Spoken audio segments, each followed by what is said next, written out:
everyone, welcome back. Today's explainer is going to take us on an absolutely epic journey. We're starting from the fiery, intensely pressurized depths deep inside the Earth and traveling all the way up to its volatile surface. We're going to explore the hidden mechanics of magma, lava, and the massive explosive forces that literally shape our planet's landscapes. So here is the core mystery we are going to solve together today. Have you ever wondered what dictates whether a mountain violently explodes, sending those massive, terrifying ash clouds miles into the sky? Or if it just gently oozes glowing rivers of fire? I mean, on the surface, it seems like it should be totally random, right? But it actually isn't. The violent surface eruptions we witness are dictated entirely by quiet chemical makeups formed miles beneath our feet. By the end of this explainer, you'll know exactly why these incredible natural phenomena behave so differently. Section 1. Studying the Earth. Okay, let's dive into this. When we look out at the world, we're basically looking through the lenses of two related but very distinct branches of science. On one side, we've got geology. This is the broader field that examines the Earth as a whole. Its rocks, minerals, structure, composition, the whole shebang. Geology asks the big question, what is the Earth actually made of, and how does the planetary engine work? But on the other side, we have geomorphology, which is a super fascinating subdiscipline of geology. Geomorphologists focus specifically on the physical features of the Earth's crust. They want to know the history and dynamics of our landforms. So, while a geologist is looking at the overall mechanics of the planet, a geomorphologist is asking, why does the Earth's surface look the way it does right now, and how is it changing over time? Section 2. Inside Earth's layers. To quickly orient ourselves before we literally plunge underground, let's just touch on the surface spheres we interact with every single day. First up is the biosphere. This is the life zone of the Earth, extending from microscopic ocean plankton all the way up to us humans. And interestingly enough, this living zone heavily influences geomorphic processes. The other familiar layer is the hydrosphere. That's the water envelope resting on the solid Earth, our rivers, our lakes, and our massive oceans.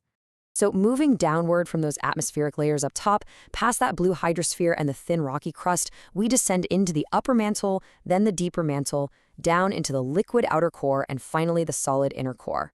Our journey today focuses right there in the upper sections, the crust and the mantle, because that's where extreme heat and pressure set the stage for all volcanic activity.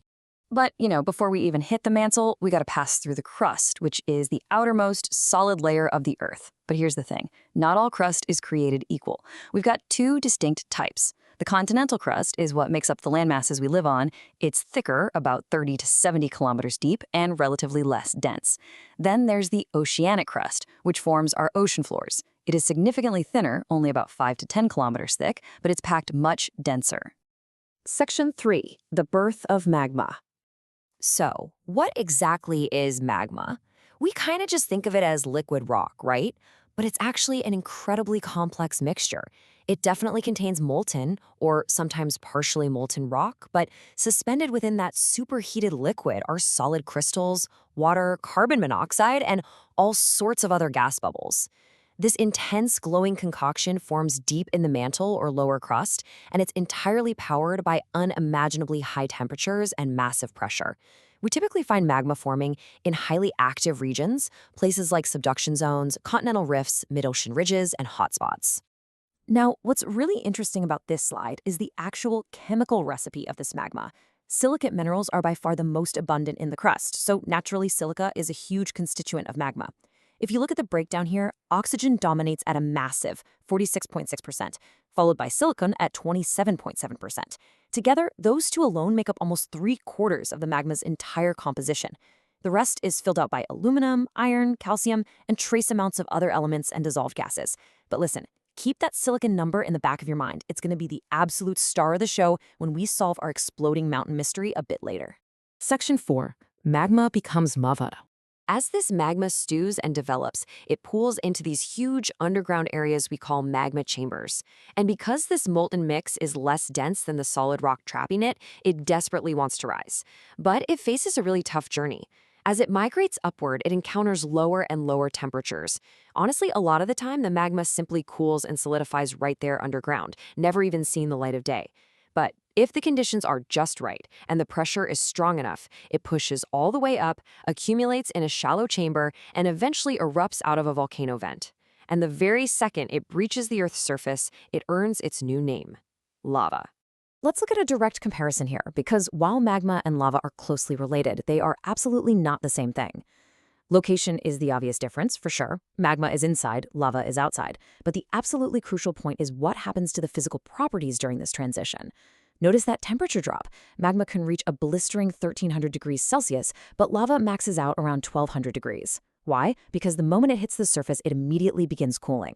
But actually, even more important than the temperature is the gas content. Magma is highly pressurized underground, which keeps water, carbon dioxide, and sulfur dioxide completely dissolved within it. When it erupts into lava, all that confining pressure vanishes in an instant, and it loses most of those gases straight into the atmosphere. As this flowing lava is exposed to the much colder surface air, its intensely bright red-hot liquid outer layer starts to rapidly harden. Once it cools completely into a stark black or gray, we're witnessing the birth of igneous rock. And I really want to emphasize this point because this is literally step one of the grand rock cycle. This brand new surface material doesn't just sit there forever. Over thousands or millions of years, it might get weathered down by wind and rain, washing away to eventually form sedimentary rock. Or maybe it gets buried again, crushed under immense tectonic pressure to become metamorphic rock. The rock cycle is this massive, endless recycling program of the Earth's crust, and it all kicks off right here with this incredibly rapid surface cooling. Section 5, the power of viscosity.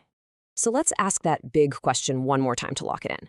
Why do some mountains violently explode with catastrophic, earth-shattering force, while others, like the ones we see in Hawaii, feature relatively quiet, slow-moving rivers of lava?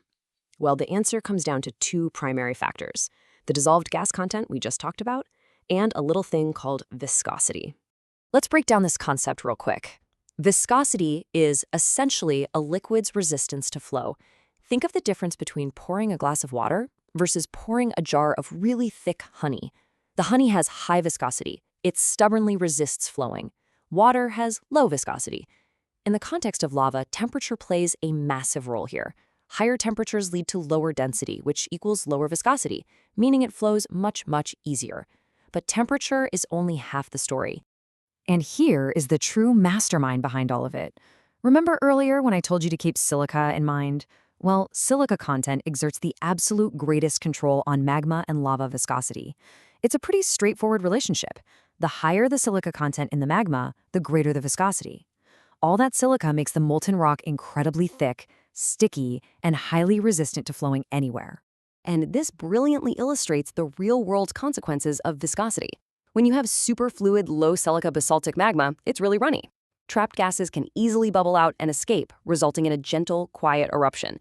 But when you're dealing with high silica magma, it is unbelievably thick. Those expanding gases get completely trapped, pressure builds immensely inside the volcano, and eventually, boom, the rock shatters into ash, hurling into the stratosphere in a totally catastrophic explosion. But this viscosity doesn't just dictate the explosion itself. It totally dictates what happens to the landscape afterward. Geomorphologists categorize this based on how far the lava can actually travel. Fluid, low-silica lava is called mafic lava. Because it flows so easily, a single eruption can travel tens, sometimes hundreds of kilometers, creating these vast, flat volcanic plains. Conversely, felsic lava is highly viscous and thick. It really struggles to move, often flowing only a few hundred meters before cooling and piling up into those steep, towering, and often highly dangerous stratovolcanoes. Which brings our narrative beautifully full circle. Those grand, sweeping landforms we see on the surface, the dramatic steepness of a mountain peak, the vastness of a lava plain, the explosive history of an entire region, they aren't random at all. Microscopic atomic differences in silica concentration and the quiet chemical mixing happening miles beneath our feet in the dark dictate entirely the violent, earth-shaping forces we witness on the surface. Geology creates the fuel deep down, and geomorphology shows us the breathtaking results up top. So, I want to leave you with this final thought today. We literally stand on a thin, solid crust floating right above a massive, churning engine of molten rock and trapped gases, driving a rock cycle that has existed for billions of years. Next time you look out at a towering mountain or even just a photograph of a volcano, ask yourself, what fiery chemical secrets, what invisible balance of temperature and silica might be churning just beneath its surface right now, just waiting to reshape the world? Thank you so much for joining me on this explainer journey to the center of the Earth and back. Keep learning, keep asking questions, and I'll see you on the next one.